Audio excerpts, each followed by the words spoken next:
De acuerdo, entonces iniciamos el día de hoy con nuestro foro La diversidad es nuestro centro, convergencias, divergencias, diálogos.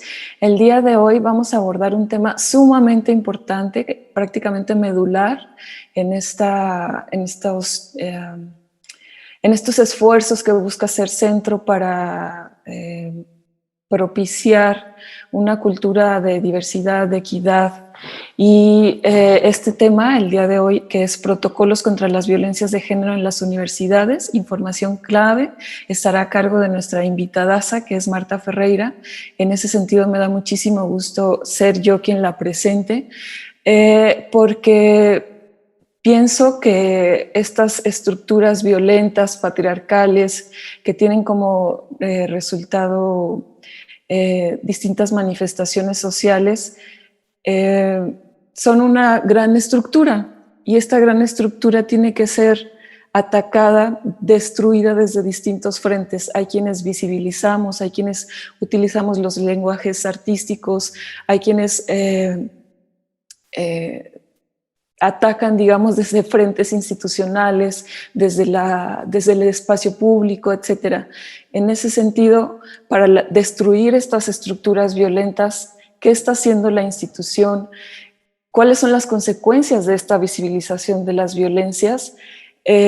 No tiene sentido visibilizar si no se toman acciones concretas y se actúa en consecuencia para destruir estas estructuras violentas. Es así que crear protocolos, crear políticas públicas es fundamental en la construcción de una sociedad más equitativa, más justa y que priorice la paz. Me permito entonces presentar a nuestra invitada. Les recuerdo que la dinámica es iniciar con una presentación de su parte y después proceder a la sesión de preguntas-respuestas y propiciar un diálogo, y aprovechemos muchísimo su experiencia. Me permito entonces ahora dar una breve semblanza de toda su gran trayectoria. Marta Ferreira es licenciada en Historia y maestra en Estudios Políticos por la UNAM. De 2012 a 2016 fue subdirectora de Debate Feminista e integrante de su comité editorial hasta 2018. Secretaria de Igualdad del PUEG-CIEG de la UNAM. En 2016 formó parte del equipo de elaboración del Protocolo de Atención a la Violencia de Género de la UNAM y ha sido parte del mecanismo de evaluación. Ha sido directora de Promoción de la Cultura y No Discriminación del CONAPRED. Cursa el doctorado en Sociología en la UNAM y es profesora de asignatura en la Facultad de Ciencias Políticas y Sociales. Actualmente es directora general de Autonomía y Empoderamiento para la Igualdad Sustantiva de INMujeres. Y pues nada, te cedo los micrófonos. Muchísimas gracias y es un gusto tenerte aquí, Marta. Muchas gracias, Elsa, gracias por la presentación, gracias a la Universidad del Centro por invitarme, Paulina, Mónica, Maxice, Gonzalo, que lo acabo de conocer, Elsa, que conocí el otro día, Diana, muchísimas gracias por haberme hecho un espacio aquí, porque donde quiera que sea posible y sobre todo en las instituciones de educación superior, creo que es importantísimo poder hablar de estos temas, sacarlos del cajón, porque es la parte militante y de activista que nos toca también, aunque sea donde estemos trabajando. Podemos estar trabajando como yo en la institución pública, sin embargo esa parte de activismo tenemos que seguirla haciendo y esta es mi parte donde hago práctica esa convicción. Trabajar sobre el tema de violencia, yo no voy a dar una conferencia explícitamente sobre el tema de violencia, pero hay ciertas cosas de violencia de género que sí quiero hablar y a lo mejor recordarles a ustedes, porque seguramente se han estado tomando estas sesiones, estas experiencias colectivas de los viernes, que no son sesiones, sino que son como experiencias grupales. Seguramente ya han hablado del tema de violencia y de género, etcétera, pero hay ciertas cositas que yo quisiera puntualizar para poder poner como el paraguas de cómo pienso yo el tema de la violencia y cómo de esa manera, a través de esa manera de ver la violencia de género, la miro para las instituciones de educación superior. Y ahí podré contarles en dos fases lo que quiero platicarles hoy, que una parte es lo que yo aprendí en el protocolo de atención a la violencia de género de la UNAM, que creo que es una experiencia y es procedimiento muy valioso que tiene puntos que voy a tratar de explicar a detalle para que lo puedan ustedes valorar y luego lo podemos platicar. Y una segunda parte donde quiero decirles lo que yo creo que es los puntos básicos que todo protocolo, todo procedimiento o modelo de atención a la violencia debe considerar. Entonces, el tema de la violencia de género, como ustedes saben, y algunas lamentablemente lo sabrán también por experiencia propia, es un problema complejo y multidimensional. Es decir, es de los grandes problemas que nos trae este modelo, este sistema sexogenérico, este modelo patriarcal en el que vivimos y que trae estos problemas añadidos, ¿no? O sea, una de las consecuencias que trae la diferenciación cultural, ¿no? De la diferencia sexual, esta desigualdad creada sobre una base de una diferenciación sexual. Esta desigualdad, este enorme modelo de desigualdades, trae consecuencias muy grandes en la vida de las mujeres y de los hombres. Digamos que algo que quiero dejar así como claro para qué es lo que yo pienso, cómo pienso el género. Yo pienso las relaciones sexogenéricas como relaciones justamente, es decir, que se mueven en un universo cultural, un universo social, de manera constante y que van cambiando, que van transformándose, pero que siempre se transforman una y la otra más o menos al mismo tiempo. Se van modificando, no están aisladas, ¿no? O sea, lo masculino no existe aislado de lo femenino, se construyen y se autodefinen. Cuando hablamos de género, hablamos de lo masculino, de la masculinidad o de la feminidad y de lo femenino, digamos de manera sencilla, ¿no? Simple, para una conversación de 40 minutos, digamos que cuando hablamos de género hablamos de eso, de la cultura que divide lo masculino y lo femenino en dos grandes mundos en donde la pauta fundamental es este peso de la dominación de lo masculino, no diría de los hombres, sino de lo masculino en la cultura. Entonces, la dominación de lo masculino y la subordinación de todo lo que tiene que ver con lo femenino. Antes de empezar, quisiera decir que cuando hablamos de lo femenino no englobo solamente las mujeres, biológicamente mujeres, sino todo aquello que cae en el campo de lo femenino, es decir, todo aquello que no es considerado suficientemente central o suficientemente masculino.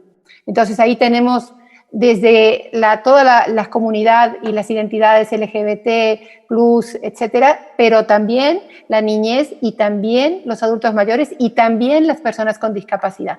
Entonces, fíjense la cantidad enorme de población del mundo global que pertenece a ese grupo que se considera culturalmente como marginal, como femenino, como débil, como irracional, como emocional, como insuficiente, diría, ¿no? En cambio, en ese centro hegemónico, dotado simbólicamente de poder, no quiero decir que no estoy hablando de hombres concretos, no estoy hablando de hombres, no todos los hombres tienen poder, pero simbólicamente lo masculino tiene poder. Entonces, cuando hablamos de simbolismo, hablamos de cultura, ¿no? El proceso de la cultura es el proceso que permite simbolizar, y ese proceso de simbolización es ese en el que estamos hablando. Cuando hablamos de género, hablamos de esa simbolización. Entonces, y como somos seres humanos, pues la simbolización lamentablemente pues nos comanda, ¿no? Entonces, está comandando no solamente en el exterior, sino, y esto es muy importante para entender el tema de la violencia de género y por qué es tan difícil actuar en ella y por qué es tan difícil salir de ella, aunque, como repito, no voy a hablar de violencia de género conceptualmente, pero hay un punto que es muy importante y que necesito que quede claro aquí. La violencia de género, o sea, la división sexual del trabajo, la construcción de género, este simbolismo, este poder simbólico de lo masculino que es dominante, de lo masculino, no digo hombres, digo de lo masculino, actúa también, y subordinado de lo femenino, actúa también interiormente. Es decir, lo social impacta nuestra individualidad. Lo social, hay mucho estudiado sobre eso, pero hagamos de cuenta que fuera como un viento que viene de fuera y se nos mete en quiénes somos, en nuestra identidad. Se llama también la subjetividad, ¿no? Que es esa apropiación individual de eso que sucede en el exterior. Y como es una apropiación individual, cada uno de nosotros que estamos aquí, que somos 36 personas, cada uno tiene una apreciación diferente del mundo y de todo. Pero también entonces va a incorporar eso que sucede en el exterior, eso que sucede en lo social, que le llamamos lo social, lo vamos a incorporar, porque lo que sucede en lo social somos nosotros mismos, ¿me explico?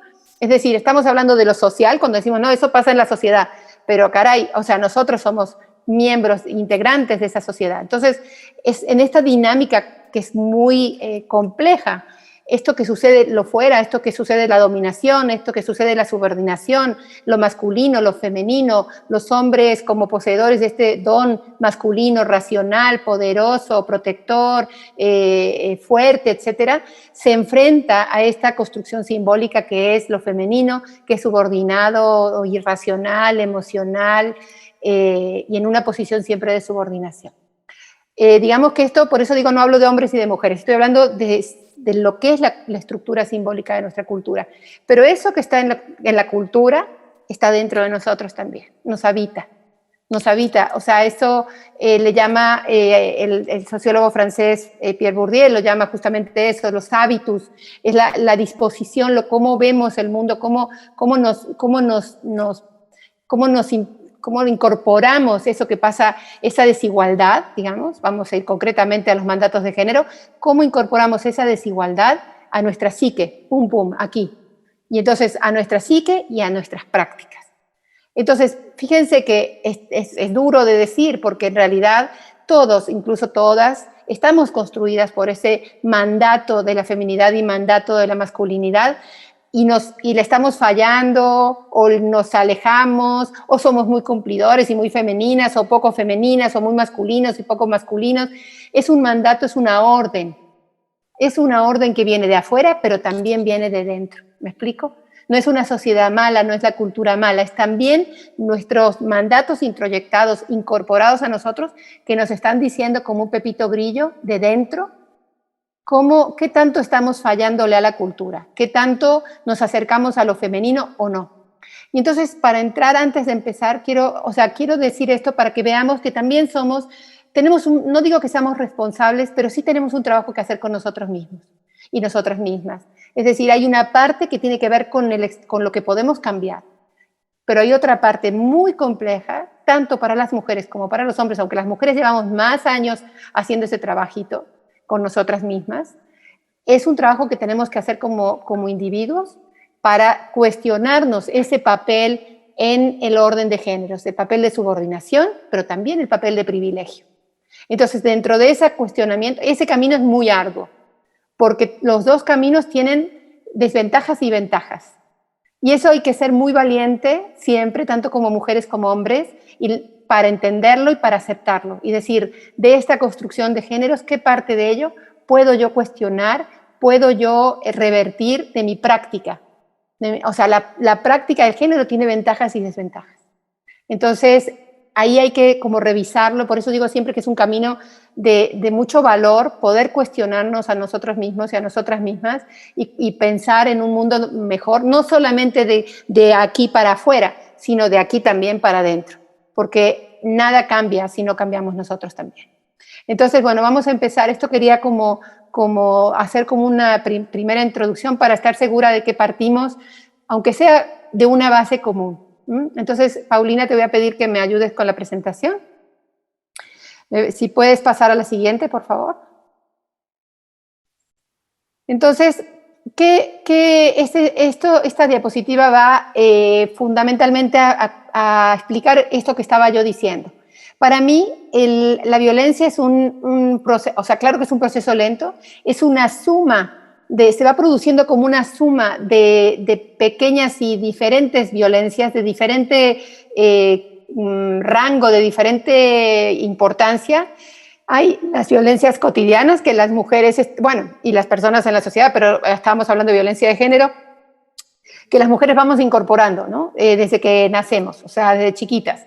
Sabemos que nos tratan diferente, que nos hablan diferente, que en lugar de ponernos pantalones nos ponen vestido, y eso nos caemos y nos lastima las rodillas, a los varones no nos podemos subir a los árboles como los niños, porque nos hacemos daño, porque somos débiles, y porque somos frágiles, y porque somos muñequitas. O sea, todo eso que va construyendo eso que vamos a hacer, vamos a ir siendo, ¿no? En este ser siendo, este devenir, como decía Simone de Beauvoir, el devenir mujeres, ¿no? Pero también hay un tema que me parece que es importante, que es que lo que les decía antes, o sea, hablamos de un continuo de violencia. Si nos ponemos a ver desde que una mujer sabe, si una mujer sabe que está embarazada, toda la cantidad de diferentes formas de violencia que va a recibir ella y que va a recibir la bebé que está esperando. O sea, no solamente es cuando naces, no solamente cuando ya te constituyes como sujeto concreto en un hogar, sino todo lo que los papás, las mamás, el entorno, la comunidad está esperando de aquel ser que todavía no ha nacido. Entonces, la niña que va a ser así, que va a estudiar así, que se va a parecer a su mamá, que va a ser buenita, ¿no? Si el niño patea, porque es valiente, porque es fuerte, porque va a cuidar a su hermanita, porque su hermanita, ¿no? O sea, todo eso que fíjense, hagan un recuento de la cantidad de veces que escuchan eso cuando un bebé todavía no ha nacido. Imagínense lo que sucede ya en el hogar.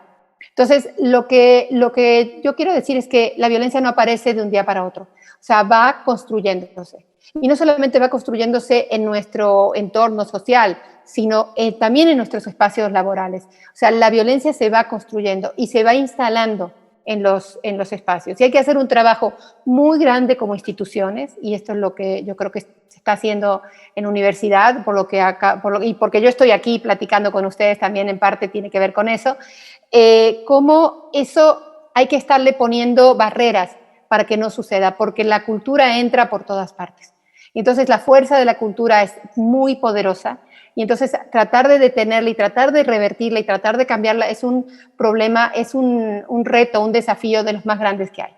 Quien tenga aquí niños, niñas en casa y haya podido comprobar lo diferente, el choque que hay entre lo que uno hace en la casa, en el hogar, con lo que se aprende en la escuela o en el espacio social o familiar fuera de la casa, ¿no? Basta con que salgan a la escuela para que regresen ya sin querer las niñas otra cosa que el color rosa y los niños jugando con armas y balones y cosas que supuestamente definen su masculinidad. Otra cosa que quiero hablar ya para entrar en la violencia es que siempre toda forma de violencia es un obstáculo para la vida, para el desarrollo y para la vida humana. Pero también es más que un obstáculo, a mí me gusta decir que es una interrupción. Es una interrupción en los proyectos de vida. En el momento que sea que se presente, la violencia para mí para mí eso, además de los daños físicos y psíquicos, tiene que ver con que interrumpe nuestros proyectos, interrumpe los proyectos de las mujeres, interrumpe y las hace cambiar a veces de proyecto. Mujeres jóvenes que están estudiando deciden estudiar otra cosa porque la violencia a la que han sido víctimas o han padecido o han sufrido terminan lanzándola hacia otros caminos y cambian radicalmente de vida. O sea, hay que pensar en esto de la violencia como una interrupción porque es uno de los principales para mí fundamentos para luchar contra la violencia, no solamente por el tema, como les digo, de la vida y de los derechos, etcétera, sino también en nuestros proyectos de vida. Creo que los proyectos de vida que nosotras y las personas, los seres humanos hacen son lo más valioso que tenemos como seres humanos, es como nuestro gran capital humano. Y creo que eso sí es algo que merece que pensemos mucho en cómo ejercer la violencia interrumpe los procesos, ¿no? Interrumpe la vida de las niñas, interrumpe la vida de las adolescentes, interrumpe la vida de las mujeres, del espacio laboral, en el espacio de estudios, en el espacio de trabajo. Bueno, aquí hay una frase de Gayle Rubin, que es una antropóloga que a mí me gusta mucho citar, porque es la madre, digamos, del concepto de sexo-género, que es un concepto que no existía hasta 1975 y que ella elabora. Es un texto pequeño, pero muy profundo y muy complejo, que se llama Tráfico de Mujeres, se los recomiendo siempre. La violencia de género es de género porque su raíz se encuentra en las relaciones sociales que se sostienen a partir de los sistemas sexogenéricos, lo que les decía al principio, de este sistema simbólico, que atribuyen esta violencia a la materia cruda del sexo, dice Gayle Rubin. Algo que es tan crudo como la sexualidad sostiene culturalmente toda esta diferencia. Más bien, perdón, no es diferencia, sostiene la desigualdad. Podría sostener la diferencia y no sería problemático. La diferencia y la diversidad nunca son problemáticas. Lo que es problemático es la desigualdad que se les imprime como un sello a la diferencia. La siguiente, por favor, Paulina. Aquí ya vamos entrando al tema del protocolo. O sea, esto pertenece al protocolo de la UNAM. Yo les quiero decir que el protocolo de la UNAM tardó muchos años en producirse, en realizarse. Durante quizás 30 años fue una de las grandes exigencias de las feministas, que el problema de la violencia en la UNAM, porque no apareció en 2015 ni en 2016, el problema de la violencia en la UNAM era un problema que se tenía que enfrentar y que tenía que haber un protocolo para atenderlo. Yo fui estudiante en la UNAM hace muchos años, hace 40 años, y yo ya vivía prácticamente la misma violencia que viven las estudiantes ahora. Quizás la única violencia diferente fue la de las redes sociales, la violencia digital. A propósito, saludo ayer la aprobación de la Ley Olimpia, que atiende el tema de las denuncias y la violencia en las redes sociales.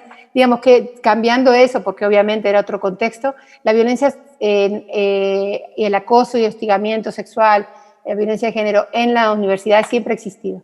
El tema es que era un problema como la mayor parte de los problemas que se derivan de la relación sexogénérica, son problemas sociales que tienen que solucionar las mujeres solas.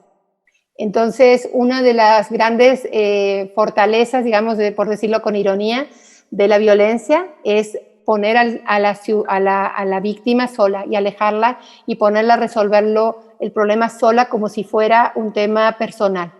No es un tema personal, es un tema que supera lo individual. Es un tema que, claro, que ancla las raíces en quienes nosotras somos, por supuesto, y ancla las raíces en el agresor, en quién esa persona es y cómo fue construido y cómo nos relacionamos con esa persona, obviamente. Pero el problema de la violencia de género es un problema estructural, es un problema de esta simbolización de la que hablábamos. Entonces, uno de los primeros elementos para luchar contra la violencia de género es saber que no podemos estar solas, porque justamente el hecho de estar solas fortalece la estructura violenta. Entonces, por eso además esa frase de las activistas feministas, ¿no?, que dicen, lo primero que dicen es, no estás sola, justamente porque estar solas y creer que es un problema individual, es un problema personal, justamente alimenta la estructura violenta. Justamente creo que actuar y estar en colectivas y estar en grupos y reunirnos y hablar del tema es algo que nos fortalece y que nos aleja de una condición de vulnerabilidad. Otro tema, por supuesto, que también las mujeres, es un problema social, pero que las mujeres atienden prácticamente solas, son los cuidados, ¿no? La atención, los cuidados, los trabajos del hogar. Son también responsabilidades colectivas que la sociedad no da respuesta y se las deja sola a las mujeres para que den la respuesta, también como si fueran un problema individual, ¿no? Yo tengo hijos, yo tengo hermanos, yo tengo tíos, yo tengo personas enfermas, pues yo me tengo que hacer responsable porque soy la mujer de la casa y entonces soy yo. Pero no, ese es un problema de todas las mujeres, es un problema de género, es un problema colectivo. Soluciones tienen que ser, tenemos que pensar las soluciones de manera colectiva, de manera en donde estemos todas pensando cómo salir adelante y actuando también.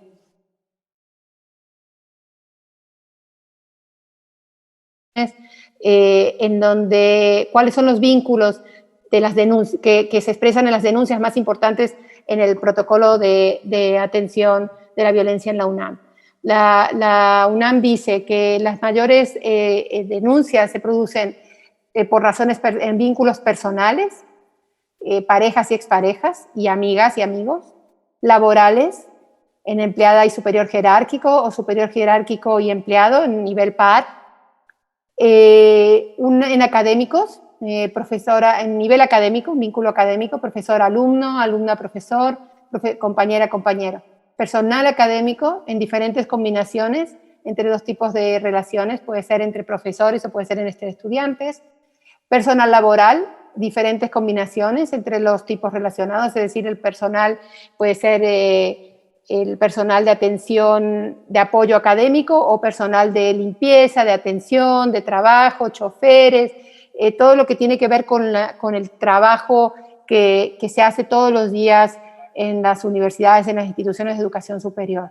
Y también laboral académico, es decir, personal laboral, de contratación que puede ser administrativo y puede ser laboral, y diferentes combinaciones entre los dos tipos de relaciones. También puede decir, también dice, bueno, también hay acciones, actividades extracurriculares que se llevan a cabo. También puede ser relaciones, se han visto denuncias en donde no hay ningún tipo de vínculo en las personas, es decir, alguien que tú entras al baño y te toma fotos por debajo de la puerta, o sea, no lo conocías, no la conocías, pero no, o sea, no tienes ningún vínculo, por ahí se produjo, o cruzabas el campus y fuiste atacada, ¿no? Y una relación desconocida. Entonces, estas son como algunos de los puntos para que ustedes vean en dónde están ustedes situados y cuáles son el espectro de posibilidades, ¿no? La siguiente, por favor. Tengo que decirles que el protocolo de la UNAM contempla, como la UNAM es tan grande, tiene 500.000 de personas que entran y salen todos los días, y si sumamos todos los campus es gigantesca, pues lo que han hecho es contemplar que todo aquello, todo tipo de violencia que sucede en el campus, que sucede en una actividad de la universidad o que sucede con una de las dos personas involucradas universitaria, en todas las comunidades de las que acabo de hablar, es razón del protocolo. Parece como si fuera exagerado, pero a la hora de la hora no lo es. Porque si ustedes piensan que una alumna se va con su profesor a Oaxaca a hacer un trabajo de campo y no están en la universidad, no están en el espacio, no están en el campus, no están en una clase, sin embargo, pasan cosas y pueden pasar situaciones de violencia. Entonces la UNAM tiene que reconocer esta como extrapolación, digamos, para usar una palabra que me dé, como que el paraguas se extiende, porque el prestigio de la universidad atraviesa también las relaciones. Entonces ese prestigio tiene que proteger para bien y para mal. Tiene que dar prestigio, pero también en el caso en que ese prestigio esté en peligro, tiene que proteger también. Entonces la UNAM considera que mientras haya una de las dos personas que sea universitaria, que esté en ese paraguas de la UNAM, el protocolo actúa como protocolo, como de oficio, digamos, ¿no? O sea, se puede denunciar y el protocolo te puede proteger. Entonces, otra cosa que quería decir antes de avanzar en esto, es que una cosa que le hablaba yo con Paulina y con Elsa ayer y con Mónica Maxice, que es que no hay que confundir nunca las herramientas por el todo, por la problemática. Los protocolos son una herramienta perfectible, evaluable, cambiable, modificable, criticable. O sea, es una herramienta que en general construyen 5 o 6 personas que toman modelos de otras universidades, que consultan cuáles han sido las mejores experiencias, que consultan cuáles son las experiencias válidas, que tienen todas muchísima buena fe con el ánimo de ayudar y de acabar con este problema de la violencia de género en las instituciones de educación superior. Pero el protocolo solo no va a solucionar la violencia entre las personas, o sea, entre las relaciones sexogenéricas. No puede. El protocolo tiene que estar acompañado por muchas otras actividades, muchas acciones, como les decía al principio, cuando les decía cuestionamientos, es decir, tenemos que lograr cuestionar nuestra cultura, la cultura en la que hemos sido criados, la cultura que estamos reproduciendo. Y es muy problemático cuestionar la cultura a la que pertenecemos, porque no tenemos otra. Y desde niños, desde niñas, hemos vivido en esa cultura. Y esa cultura es una cultura dominada por lo masculino y donde lo femenino es subordinado. Y ese modelo estructura todo. Estructura las leyes, estructura las instituciones públicas, estructura la universidad, la UNAM es un ejemplo, estructura el sistema jurídico, estructura todo lo que conocemos, la escuela, la educación. Entonces da mucho, a mí me parece que da mucho, a veces, vértigo pensar en transformar las estructuras sociales, porque no tenemos ningún modelo diferente. Solo podemos pensar que en un modelo diferente, más equitativo, el mundo sea un mundo, como dijo Elsa antes, con mayor paz. y con mayor pacificación de las relaciones. Rita Segato, que es una antropóloga argentina, dice que la violencia, la relación sexogenérica produce este primer modelo de violencia entre las personas, entre los seres humanos, y que luego de ahí vienen todos los otros modelos de violencia que están atravesados por esta condición, de alguna u otra manera. Entonces, como que esta violencia es estructurante para los seres humanos y se nos empieza a poner en nosotras mismas y en nosotros como una posibilidad ser violentos.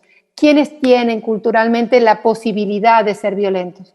¿Quiénes están avalados culturalmente para poder ser violentos? Y no solamente eso, sino que tienen el mandato cultural para ser violentos. Cualquiera de los varones que estén, hombres que estén en esta sesión, no quiero que me contesten por supuesto, pero sí quiero que se interroguen si acaso la masculinidad y la violencia no es un mandato que viene de fuera al cual los hombres y los jóvenes y los niños tienen que responder.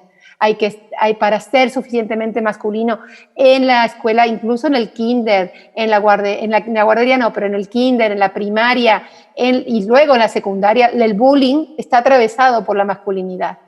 Entonces, quiero decir, eso que yo llamo el permiso de ser violentos o el derecho a la violencia es algo que construye la masculinidad. Y no solamente la construye, sino que la mandata. Entonces, por eso decía antes que esta transformación es parte de las transformaciones. No podemos esperar que un protocolo dé la solución de todo. Es una herramienta y no debemos confundirla con el todo. El todo es este todo del que estábamos hablando, es esta forma de la cultura, es esta simbología, es este simbolismo, es este continuo de formas de violencia. Pero tenemos que pensar, por eso tenemos que pensar de manera integral, de manera multifactorial, de manera multicausal, para poder entender los diferentes modos de atacar o de cambiar y de transformar esta cultura de la relación sexogenérica. Aquí les doy algunos datos nada más porque quería que lo vieran, me parece siempre muy impresionante. En la NDIRE, que es la encuesta de relaciones de los hogares 2016, que es la que nos suele dar los datos de violencia, está por salir la siguiente edición, nos dicen que, fíjense los datos, que en los últimos 12 meses, o sea, en el año 2016, 15, 16, más de 60.000 mujeres de más de 15 años dicen, escuchen esto porque es impresionante, que les han propuesto todas esas mujeres de más de 15 años están escolarizadas, ¿no? Que les han propuesto tener relaciones sexuales a cambio de calificaciones, cosas o beneficios en la escuela. Segundo, que fueron castigadas, las trataron mal o se vengaron porque se negaron a tener relaciones sexuales y como consecuencia fueron reprobadas, les bajaron la calificación, las expulsaron o las sacaron de la escuela, entre otras represalias. Esa es la realidad que dicen las encuestas. Fíjense cuando regresemos así nada más con memoria, a lo que les decía, la violencia de género es una interrupción. Fíjense la vida de las jóvenes, estas son 60.000 jóvenes que fueron encuestadas. O sea, fíjense lo que están diciendo. Piensen en las jóvenes de 15 años que están en estos cuerpos, de esto que están diciendo aquí. Entonces, ¿quiénes son, dice la UNAM, cuáles son los principales agresores? Los principales agresores fundamentalmente son compañeros y compañeras. Ahí tienen compañero y compañero, la clarita es las mujeres. Las maestros y maestras. Persona desconocida en la escuela. Perdón, no son los colores, son las fechas, no son las del sexo, discúlpenme. Los últimos 12 meses, o sea, esto tiene que ver con la NDIRE y a lo largo de la vida. El compañero, una compañera, un maestro en los últimos 12 meses, 14.4 a lo largo de la vida, persona desconocida en la escuela, otra persona en la escuela, o sea que puede ser una persona que entró, que vendía, que está en otro rango que no está aquí cotejado, una maestra, un trabajador de la escuela, un director o directora y un trabajador de la escuela. Perdón, una trabajadora. O sea, fíjense ustedes en el altísimo grado de violencia de lo que estamos hablando. La siguiente, por favor. O sea, yo les doy datos sobre algo que efectivamente ustedes conocen, porque todas las mujeres otras comunidades que están dentro de este grupo que les decía yo, que no es el central, que es el grupo de lo femenino, diría Rita Segato, conoce bien aquí están en cifras, pero conocemos bien esta dinámica de la violencia. Hemos sufrido ese tipo de violencia en algún momento de nuestra vida.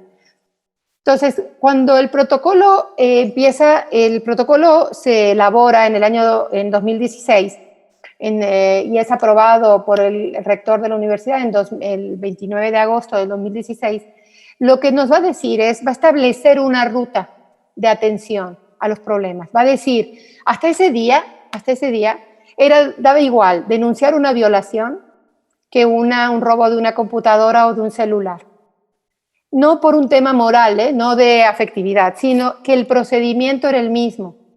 Si yo llegaba porque me habían violado, me habían acosado en el baño, llegaba a un espacio donde no sabían cómo recibirme si yo estaba denunciando como víctima de abuso o de acoso sexual, y les daba más o menos igual que si yo venía a denunciar que me habían robado pues, los anteojos o el celular o lo que fuera. La sensibilidad, la escucha, etcétera, era exactamente la misma o incluso peor. O sea, era muy posible que la recepción que tuvieran sobre mi caso fuera peor, ¿no? O sea, como diciendo, bueno, ¿para qué denuncias? O sea, ¿qué caso tiene? Vete a tu casa, súbete abotónate la camisa, no andes provocando, etcétera. O sea, que probablemente sufriera yo lo que se conoce como el nombre de revictimización, ¿no? O sea, procesos de volver a sentirme víctima. Entonces, el protocolo tiene 4 principios. Uno es la debida diligencia, que es realizar investigaciones exhaustivas, establecer sanciones proporcionales y tener una reparación que sea suficiente. Eso es un compromiso, es la debida diligencia. Otro compromiso del protocolo es la confidencialidad. ¿Qué implica proteger la confidencialidad? Pues mantener la privacidad de la información, para que no haya represalias, para que el profesor o el compañero o el entorno, para no permitir la estigmatización, porque mucho cómo actúa también la violencia de género para poder seguir perpetuándose es estigmatizar a la víctima. Entonces, para evitar esto está la confidencialidad. Luego, la información adecuada, que cuando tú eres víctima y vas a hablar con una persona que te puede escuchar, esa persona te va a dar toda la información, te va a explicar si te metes en un procedimiento de denuncia, cuáles son tus consecuencias, qué posibilidades tienes, cuáles son los caminos, si hay caminos alternativos, si hay tipos diferentes de justicia que te esperan, o si tu camino va a ser un padecimiento de interrogatorios y de dudas, o sea, la información adecuada. Y luego la accesibilidad, es decir, que sea accesible a cualquier persona. Es decir, que el procedimiento sea un procedimiento de calidad, un procedimiento para todos, para todas y en igualdad de condiciones. Creo que esos son 4 principios básicos de cualquier protocolo. La siguiente, por favor. Un poquito retrasada, creo, pero tú me dices, Elsa. Me falta como 15 minutos. Y vamos muy bien, Marta, muchas ¿Sí? gracias. Ok, sigo entonces. Entonces, aquí yo me permito traer algunos de lo que creo que son esos elementos básicos que son necesarios en los mecanismos de atención del hostigamiento sexual y al acoso sexual. Para empezar, o sea, el desarrollo de una ruta clara al interior de las instituciones. Tenemos que saber cuál es la ruta. Las personas que que quieren denunciar o que han sufrido violencia tienen que saber a dónde dirigirse y con quién dirigirse. Y tienen que saber de cuál es la oferta. No puede ser que haya una ruta que esté confusa, que sea ambigua o que esté oculta. Parte de la viabilidad y de la eficiencia de un protocolo es justamente esta ruta clara al interior de las instituciones. Es decir, tiene que haber que las mujeres, las jóvenes, los hombres sepan cuál es el procedimiento y cómo es el mecanismo y quiénes son los responsables. Luego, definir el procedimiento. cuáles son las instancias correspondientes, quiénes van a atender. El procedimiento, como ustedes saben, o se los comento, tiene diferentes momentos. ¿Sí? Tiene un momento de asesoramiento, un momento de asesoramiento y muy importante, de escucha. Quizás si le preguntamos a las víctimas que han recibido ayuda o a las víctimas, ¿cuál es su mayor tristeza o dolor o vulneración de derechos? Tiene que ver con la falta de escucha. Las víctimas tienen derecho a ser escuchadas y tienen derecho a ser escuchadas con estos principios que decíamos ayer, con el principio de completa legalidad, de certidumbre jurídica. Es decir, tienen el derecho a ser escuchadas. Y creo que esa parte del procedimiento, que es la asesoría o escucha, que también a veces se llama acompañamiento, es muy importante porque es donde se establece la confianza de la persona que viene a denunciar. O sea, ese es un momento muy importante de la víctima. Yo he recibido muchas denuncias y la mayor parte de los casos lo primero que me decían es la primera vez que alguien me escucha. O sea, de escuchar, de alguien que pone el oído y escucha lo que la otra persona le está diciendo. Con todo, con cuerpo, con alma, con todo lo que se necesita para escuchar a una víctima. Ese es un proceso muy importante. Luego, el registro de los casos. O sea, todo el procedimiento debe tener un momento en que se registra confidencialmente el caso de hostigamiento. Pero tiene que haber un registro porque tiene que haber un seguimiento. Porque esto obviamente no es un club de amigas. Esto es algo que sucede en una institución y entonces va a tener un procedimiento. Si el caso se tiene que perseguir por de oficio o porque así se desea que se persiga institucionalmente, con todos los instrumentos que la institución tiene, con los reglamentos, etcétera, pues tiene que haber un registro de esos datos para poder mostrar los datos, poder evaluarlos, poder saber qué es lo que está pasando en la institución, dónde están los puntos débiles y dónde están los puntos fuertes, y poder analizar, como dice aquí, resultados y diseñar medidas que contribuyan a la prevención. Si yo sé, por ejemplo, que la mayor parte, porque tengo registros de los casos de acoso, suceden en tal parte porque es más oscura, o en tal salida porque el camión que pasa tarda mucho, o porque ese profesor es un profesor que de manera reiterada está recibiendo denuncias, eso me permite hacer un diagnóstico también de qué está pasando y cuáles son las soluciones que tengo que dar como institución, no solamente de manera individual, sino también como institución, de manera institucional, si se me permite repetir. Luego, la erradicación, la política de erradicación del hostigamiento sexual y del acoso sexual, lo que llamamos cero tolerancia. Cuando hablamos de cero tolerancia, lo que decimos es, sean o no sean, parezcan o no parezcan, cero. O sea, no puede haber ningún caso de acoso, hostigamiento sexual en el interior de las instituciones, en este caso de instituciones de educación superior.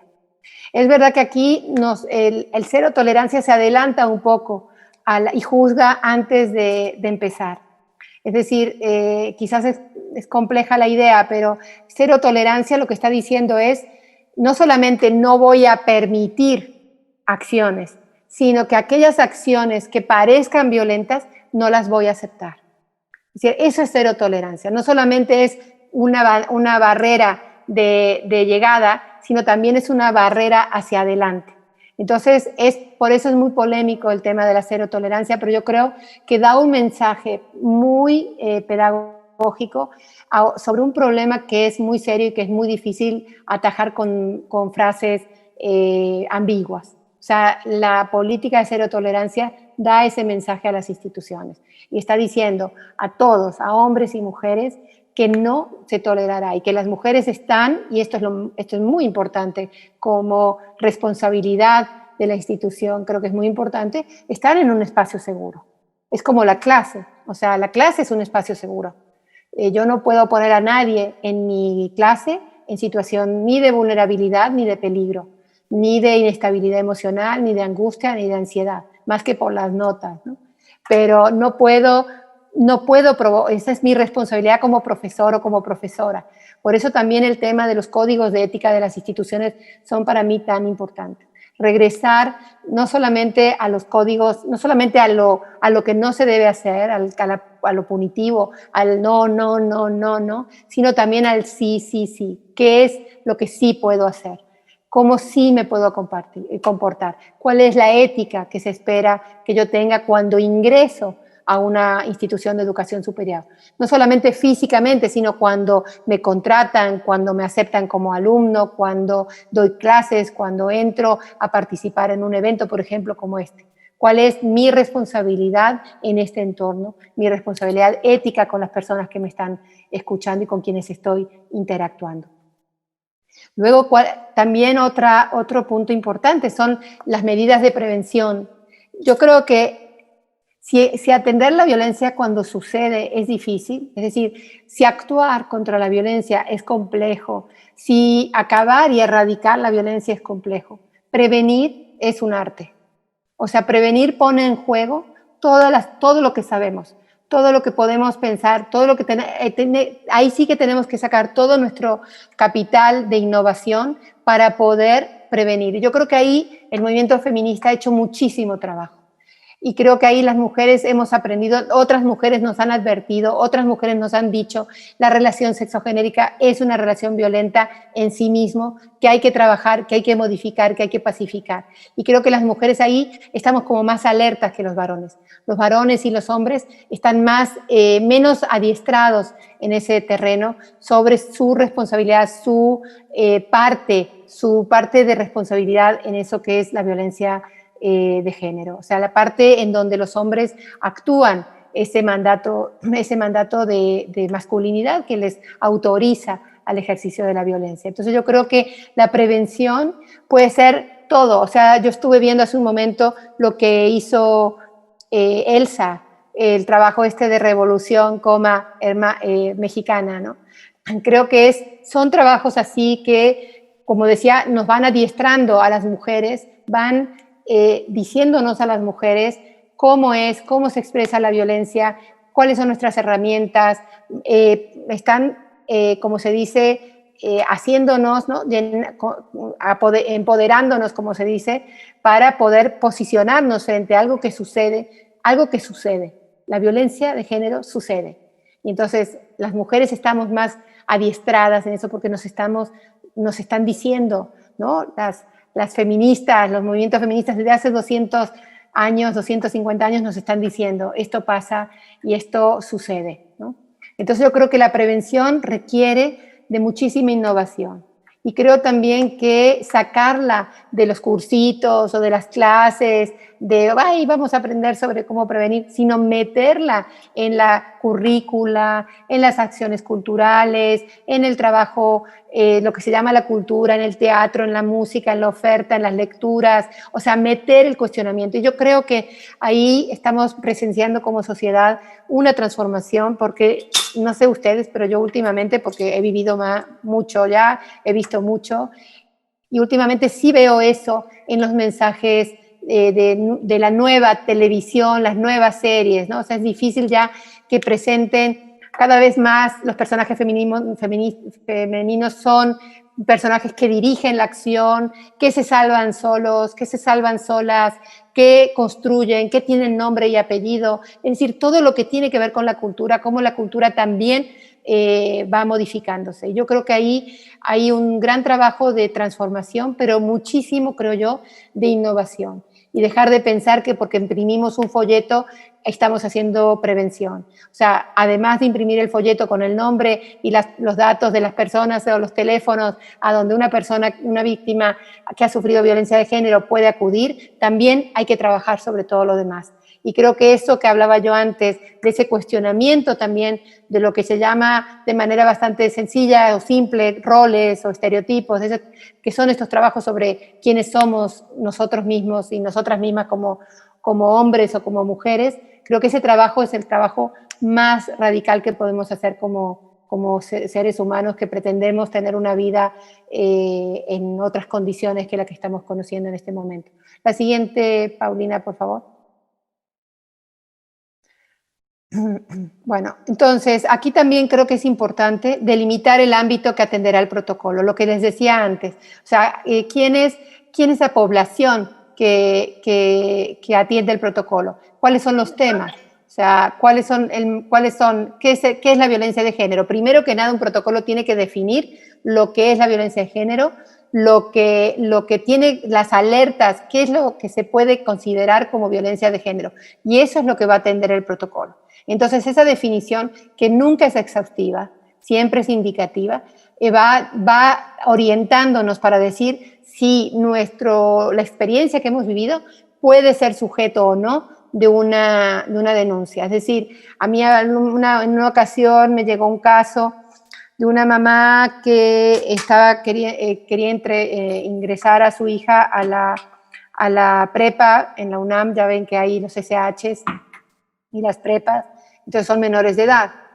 Y quería entrar, pero no había conseguido en el horario que ella quería. Entonces nos hizo una denuncia de género, pero como que no había entrado porque era mujer. En realidad no había entrado por un tema de cupo, de calificación. Ahorita no recuerdo los detalles, pero quiero decir que hay casos en los que la violencia de género este protocolo no es la herramienta que lo va a atender. Sí puede haber casos de violencia de otro tipo que tendrá que seguir otros procedimientos, a lo mejor procedimientos de oficio, a lo mejor en el Ministerio Público, pero no necesariamente con el protocolo. No toda la violencia contra una mujer es una violencia de género. Entonces, lo que pasa es que tenemos que atenderla primero, analizarla como violencia de género y decir, no, pues esta violencia no es una violencia de género, sabes que este protocolo no te sirve. Tenemos que hacerlo desde otro lugar. ¿Me explico? Porque no toda la violencia que nos sucede como mujeres, o sea, a las mujeres es una violencia de género. Puede ser simplemente que me robaron y pues ¿qué pasó? O sea, o que, no sé, pasó algo. Pero no toda la violencia es una violencia de género. Hay casos muy emblemáticos en la UNAM que son complicados y que no sé si recuerdan el año pasado que entró una bala en una FES, en uno de los edificios de la UNAM, mató a una chica. Lo primero que aparece, claro, esa chica, o sea, lo primero que se dice fue un feminicidio. Y luego se empieza a descartar, y cuando se empieza a hacer la investigación para ver por qué, si fue o no fue una razón. Lo primero que se dice se analiza con un principio de violencia de género y luego se descarta, porque esa bala era una bala perdida que venía de un cuartel que disparaban, resulta que se subieron al techo y en el tejado había cientos de balas. O sea, habían tenido suerte de que no hubiera matado más gente eso. Pero quiero decir, lo estoy poniendo como ejemplo, no lo conozco al detalle porque solo lo leí en el periódico, pero quiero decirle que no todas las violencias que pasan, cuya víctima es una mujer, sea necesariamente una violencia de género. Pero aquí están algunos de los temas, los leo así por si les suena. Manifestaciones y ejemplos de violencia de género: acoso y hostigamiento sexual, incluido chantaje sexual, un ambiente hostil, acoso laboral, violencia docente, violencia física, violencia sexual, violación, abuso sexual, discriminación por razón de género o sexo, intimidación o conducta hostil basada en estereotipos de género, orientación sexual, identidad de género que no incluyan conductas de naturaleza sexual. Personal y espacial. Esta política aplica a hechos ocurridos en las instanciaciones universitarias, así como espacios distintos a recintos institucionales, siempre y cuando intervenga, como les decía antes, una persona integrante de la comunidad universitaria. Y no tiene prescripción de tiempo. A mí me parece que lo de la prescripción de tiempo siempre es problemático. A mí, o sea, nunca me escucharán decir algo sin decir también su crítica. Quiero decir que siempre que pensamos o lo que alguien viene como yo a proponer, también tenemos que tener una mirada crítica. Y yo misma soy crítica sobre las propias cosas que hago. Y creo que el tema de que no tenga prescripción temporal es problemático. Es problemático porque nos va a poner en una situación de todavía más dificultad de pruebas y más dificultad para llevar a cabo ¿cómo se dice? Llevar a buen puerto la justicia. Entonces se pueden abrir como expectativas de justicia cuando va a ser muy difícil poder decir si fue algo que sucedió cuando yo era joven, hace 40 años, ¿no? En la universidad, que los recuerdo perfecto, pero no sé quién era. Nunca supe quién era, estaba en la biblioteca de mi facultad, yo tenía 21 años, o sea, ¿podría yo hacer una denuncia? ¿Qué posibilidades de justicia tendría yo frente a eso, no? Entonces, además, siempre para que un protocolo sea efectivo, tiene que tener una persona reconocida como agresora, porque si no, no puedo hacer ni siquiera el procedimiento de investigación, ¿no? Tengo que decir, por lo menos, datos que puedan permitir a la investigación reconocer o llegar a reconocer a la persona. Si yo les vengo y digo, yo tenía 21 años, fue en la facultad en la escuela de historia, en la biblioteca, eran las 7 de la noche, yo estaba sola, pues no puedo hacer la denuncia porque no tengo suficientes elementos. Entonces, quiero decir que no, yo, o sea, peleo porque sea sin prescripción, pero al mismo tiempo sé que este tema de que no tenga prescripción es problemático. La Universidad Nacional Autónoma de México tenía 1 año como límite, y eso sí era muy malo. Porque entre que sucede el hecho de violencia, entre que me atrevo a contárselo a una amiga, entre que mi amiga o mi amigo me dice, mira, yo creo que hay una instancia que te va a escuchar, hasta que encuentro la persona que me va a escuchar, hasta que esa persona me da cita y yo dudo y yo la atiendo y le digo, sí podemos hacer la denuncia, me tomo mi tiempo como víctima, regreso, ha pasado 1 año y ya no puedo hacer la denuncia. Entonces eso sí era muy limitativo. Entonces por eso se quitó y ahora es sin prescripción de tiempo. Y creo que eso es algo que las instancias que están pensando en organizar esto, en darle una coherencia a los procedimientos, tienen que pensar muy bien el tema temporal. La siguiente, por favor. Creo que con esta ya me parece que cierro, creo. Pero bueno, a lo mejor no. Miren, o sea, las principales etapas de los procedimientos suelen ser 3. Una primera etapa de contacto y orientación, donde les decía antes que también es la que yo llamo la etapa de escucha, la etapa de contención. Y aquí intervienen diferentes figuras. Cuando las instancias son muy grandes, como la UNAM o incluso otras universidades, hay personas intermedias que solemos llamar orientadoras, que tienen que estar capacitadas, que tienen que estar sensibilizadas y a las cuales las personas víctimas se acercan como primera instancia. Y entonces ellas solamente les dicen, mira, tienes que ir con esta persona que es la que va a estar organizando la atención y te va a recibir, yo te puedo acompañar. No hacen atención, esas personas orientadoras solamente escuchan la primera denuncia y acompañan, nada más. Y ahí en ese proceso de primera escucha entre la persona orientadora y la persona que va a estar asesorando, se da para mí de los vínculos más poderosos que existen en este tema de la violencia de género, que es el vínculo entre la primera persona que te escucha y que te va a acompañar, que es un vínculo de muchísima confianza y de mucha, pues sí, confianza, legitimidad. Es muy poderoso lo que pasa ahí. A mí, o sea, me ha traído grandes amistades ese procedimiento de escucha y de empatía, ¿no? De profunda empatía porque lo primero que a mí me gusta siempre decir, que es que lo primero que uno tiene que decir no es tanto yo te creo como yo te escucho. Y creo que quizás eso es polémico para mucha gente, pero a mí me parece que es lo que realmente las personas que recibimos a la persona, perdonen, a la persona que viene a denunciar, es lo que mejor podemos decirle, es yo te escucho. Y entonces yo te escucho, o sea, tengo esa presunción de verdad, por supuesto, porque la presunción de verdad existe, es un derecho, pero también es el hecho de poder escuchar y desde la empatía y también la empatía de lo que está pasando y de lo que esa persona ha sufrido o ha vivido o ha sentido, ¿no? Luego lo segundo es llegar a la convicción de que se puede interponer una queja. O sea, ok, yo estoy escuchando, yo te informo, estos son los caminos, tómatelo con calma, vamos a revisar muy bien y la persona siempre decide, ¿no? Tiene derecho a decidir, pero también tiene derecho a decir lo que desea. ¿Cuál es el horizonte de justicia al que quisiera llegar? Es decir, quiero recuperar mi vida, que es lo que normalmente las víctimas dicen, quiero recuperar mi tranquilidad, quiero poder entrar a mi institución de educación superior, a la universidad, al campus, y sintiéndome tranquila, sintiéndome segura, o me arruinaron, yo tenía una vida, me encantaba venir a la universidad y ya no me gusta. O sea, hay una parte que es el deseo de la víctima que tiene que poder ser expresado también. y tiene que ser escuchado. Y en ese sentido, el procedimiento tiene que ir dirigido hacia esa posibilidad de justicia. Eso es algo que la persona que escucha en el primer contacto no puede garantizar porque hay un procedimiento, pero sí el derecho de la persona a decir yo quisiera esto, que esto es lo que estoy pidiendo. En general lo que se pide es un nivel bastante, no sé, básico de paz, de justicia, de recuperación, de restauración de los derechos, ¿no? Y la tercera etapa es justamente, la segunda etapa es los caminos y un camino más adecuado. Suele haber dos caminos que no necesariamente son contradictorios, a veces son simultáneos. Un camino no quita el otro, puede haber un camino alternativo y además un camino formal donde se lleve un procedimiento pues, apegado a la ley.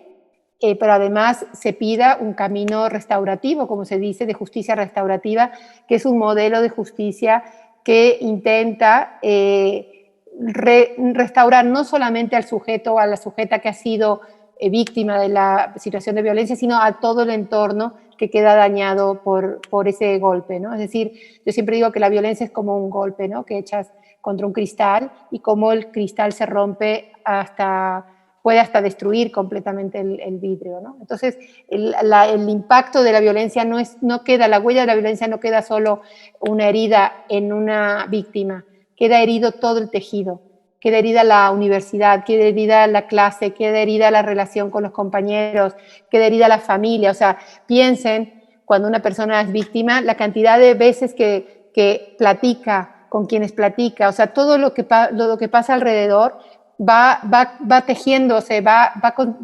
marcando, va haciendo cicatrices que este camino de justicia restaurativa intenta, pues de alguna manera, restaurar. Entonces yo creo que es muy, muy interesante como opción de justicia, la justicia restaurativa. El seguimiento y luego, claro, los seguimientos de los acuerdos derivados del procedimiento alternativo. Yo he estado en procedimientos alternativos y los procedimientos son convenios, ¿no? Ambas partes nunca hablan entre sí, las partes, en el procedimiento alternativo. Hay razones por las cuales no se puede entrar en un procedimiento alternativo. Cuando hay violencia física, si hubo violación, si hay reiteración de las acciones, si ya fue denunciado y otra vez. O sea, hay ciertas cosas que anulan un procedimiento alternativo.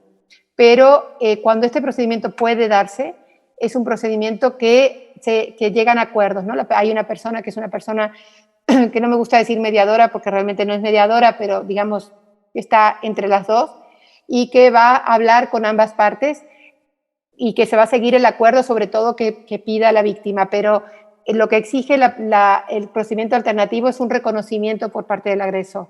Y a partir de que el agresor, lo pongo en masculino porque el 98.9% de las veces son hombres, el reconocimiento por parte del agresor dispara la posibilidad de un procedimiento alternativo.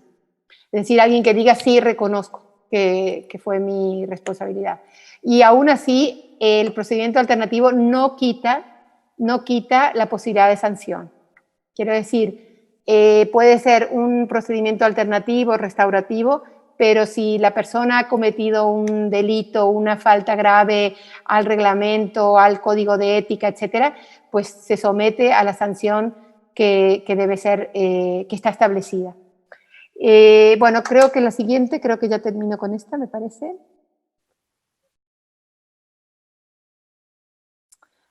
Creo que hay una ahí. Esta, son unas recomendaciones nada más que yo hacía como a nivel de lo que para mí es fundamental en estos momentos cuando se está pensando en los temas de los protocolos o las regulaciones. Es necesario institucionalizar una estructura que impulse el empoderamiento de las mujeres y la igualdad de género. O sea, sí tener una unidad de género o alguien o algo institucional que se ocupe del tema. Porque cuando nos ocupamos todos, corremos el riesgo de que nadie se ocupa. Entonces, a lo mejor ustedes como Universidad del Centro pues son muy exitosos y todo el mundo se ocupa. Pero lo que suele pasar en las instituciones en general es que si no hay una persona responsable o una pequeña unidad responsable del tema, es muy factible que eso termine diluyéndose.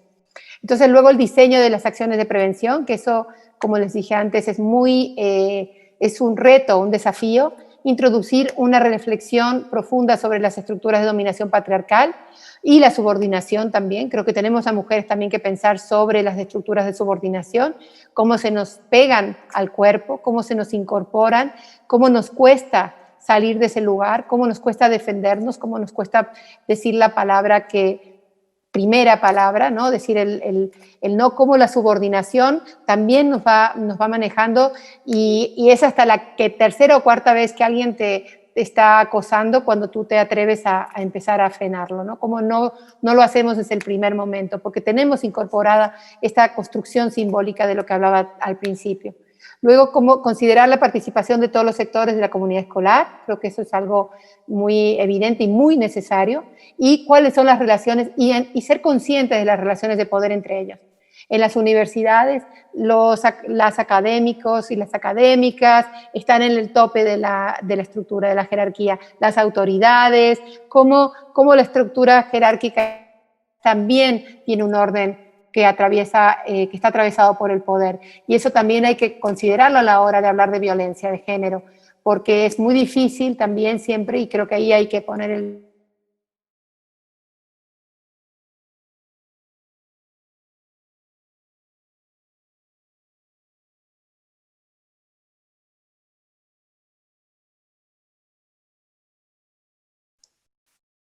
Creo que perdimos, ¿soy solo yo quien no escucha a Marta?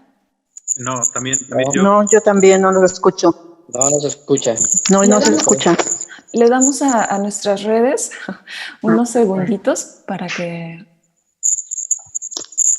se restaure su señal, imagino. Yo creo que va a volver a entrar en unos segundos. Aprovecho un poco el momento entonces para recordarles que terminada la intervención de Marta, seguiremos a la sesión de preguntas. En caso de que tengan alguna inquietud o nos quieran compartir alguna pregunta, lo pueden hacer conmigo directamente vía mensaje privado o con Paulina Cornejo. Les agradecería que fuese por ese medio, y si alguien quiere intervenir y hacer directamente su pregunta, también les podemos dar la palabra si se dirigen conmigo, ¿vale? Sí, Valentina, muchas gracias. Gracias. Estoy aquí al pendiente entonces de los mensajitos que me envíen. Muchísimas gracias.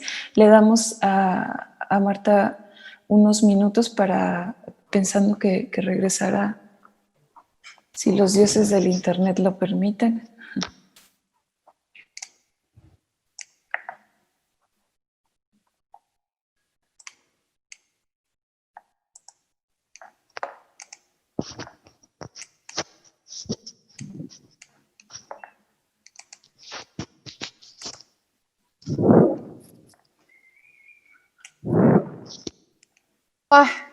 Qué estrés, perdón. Me sacó de pronto la conferencia, disculpen, no sé qué Todo fueron. bien, no te preocupes, aquí estamos de fiesta. Justo cuando estaba terminando, pero no sé por qué, porque no se me fue el internet, algo pasó con el Zoom. Bueno, ya estaba terminando de todas maneras y me parece que Elsa va a tomar la palabra, pero solo terminar, que era la última frase, que cada institución tiene una particularidades. Entonces, las generalidades que yo he dicho hoy son esas generalidades. Entonces, cada institución tiene sus particularidades. Yo ayer estuve hablando con Paulina y me explicó, y claro que la Universidad Centro tiene particularidades muy, muy, muy diferentes de otras, ¿no? Pero de todas maneras, y eso tiene que estar en el centro también, porque ahí está también lo que yo llamo los archivos profundos de cada institución. Entonces, en esos archivos profundos de la institución es donde esa institución va a beber para poder ser quien es, ¿no? Es lo que está en la misión, en la visión de una institución.